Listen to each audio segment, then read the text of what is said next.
Assalamualaikum warahmatullahi wabarakatuh. Kembali lagi hari ini kita mempelajari pelajaran seni budaya di kelas 8. Sebelum memulai belajar, ada baiknya kita membaca basmalah dan doa sebelum belajar. Berdoa dimulai. Selesai. Untuk hari ini yang akan kita bahas pada pelajaran hari ini adalah kedudukan dan fungsi musik dalam tradisi masyarakat Indonesia, di mana secara umum musik memiliki fungsi sebagai sarana hiburan bagi masyarakat. Nah, jadi di sini kita akan membahas nih apa aja sih fungsi atau kedudukan musik dalam tradisi atau dalam kehidupan masyarakat di Indonesia. Yang pertama, ada musik sebagai pengiring tari. Di Indonesia banyak diciptakan musik-musik daerah yang khas atau yang khusus dari daerah tersebut. Biasanya pasti setiap daerah memiliki adat tari khas dari daerah mereka masing-masing.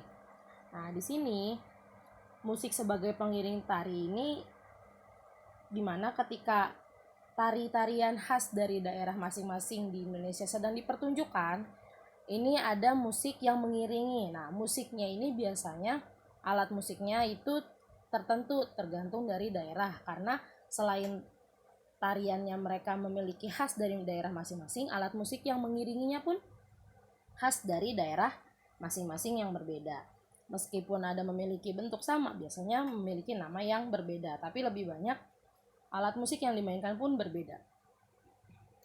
Nah, kebanyakan tarian daerah di Indonesia hanya diiringi oleh musik daerahnya sendiri, musik daerah khusus alat musik dari daerah tersebut.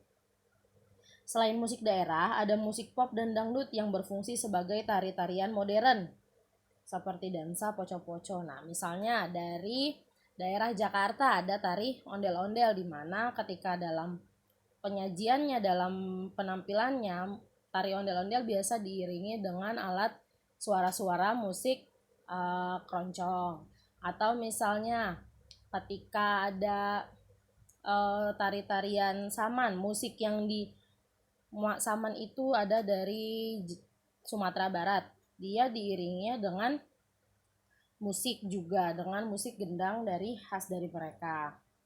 Selanjutnya ada media bermain. Ternyata musik ini bisa juga loh dijadikan sebagai media bermain.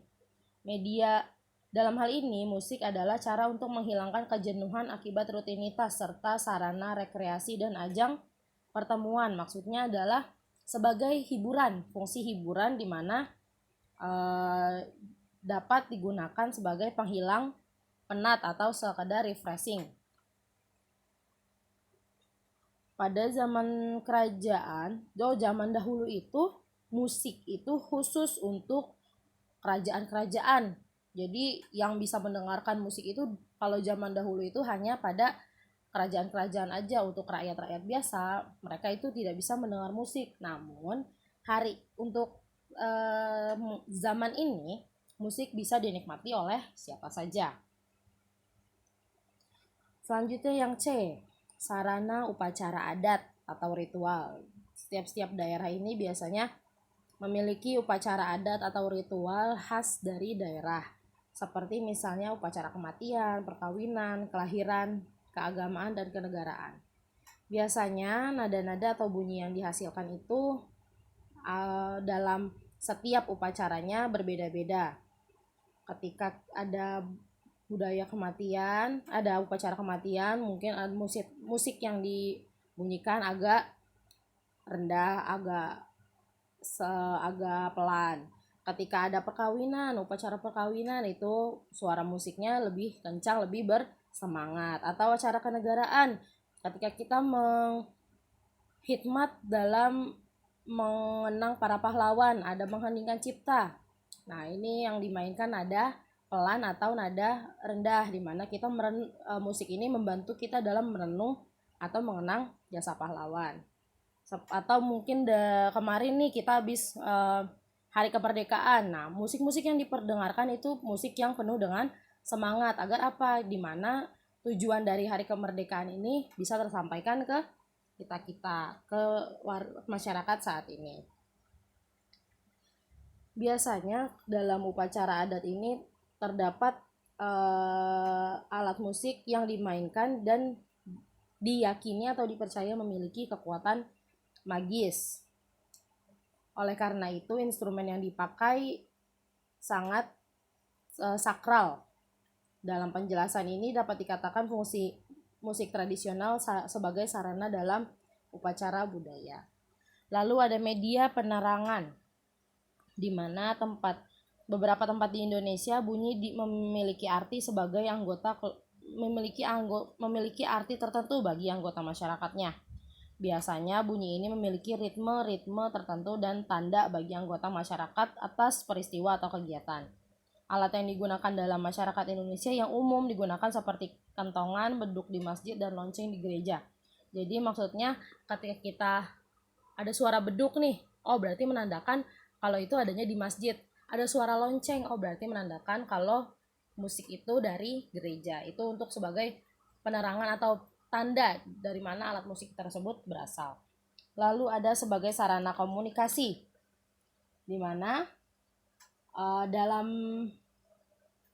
bunyi dan ritme genderang bisa bermacam-macam karena menyesuaikan dengan perintah sang jenderal. Oh, jadi kalau untuk sarana komunikasi ini bunyi-bunyi atau tertentu seperti sandi Morse istilahnya, di mana ketika bunyi panjang memiliki arti apa, ketika memiliki bunyi ketukan 3 pendek itu berarti apa. Jadi berarti meminta pertolongan kah, atau berarti ada musuh kah, atau zaman dulu kan belum ada yang namanya alat komunikasi seperti ponsel di mana berkomunikasi secara bebas.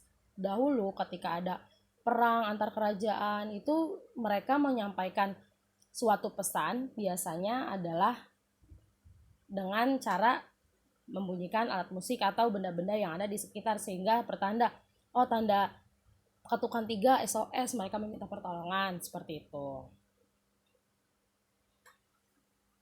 Baik, untuk materi hari ini cukup sekian. Untuk latihannya, kalian bisa melihat di LKS di halaman 27. Halaman 27 kalian bisa mengerjakan latihan 2. Ada 5 soal esai. Kalian kerjakan di buku tulis jawabannya saja, lalu kalian foto dan dikirim ke Google Form yang akan saya kirim ke kelas kalian. Sekian untuk materi hari ini. Assalamualaikum warahmatullahi wabarakatuh.